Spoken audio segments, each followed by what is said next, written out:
ఈ ప్రపంచంలో కాలగర్భంలో కలిసిపోయిన నగరాలెన్నో ఉన్నాయి. సముద్రం కింద ఉన్న నగరాలు అనగానే మనకి గుర్తొచ్చేది ద్వారక.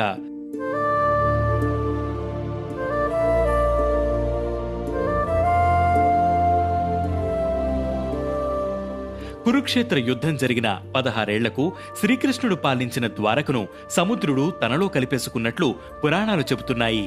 ద్వారక నగరంలాగే ఓ ఖండం సముద్ర గర్భంలో కలిసిపోయిందని చరిత్ర చెబుతోంది. అదే కుమారి ఖండం.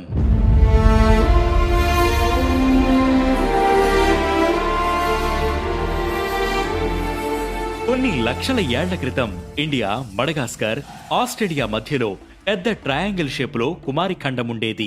తమిళ కందపురాణం ప్రకారం కుమారి ఖండంలోనే తమిళ నాగరికత పుట్టిందని, అప్పట్లో వారికి శక్తులు కూడా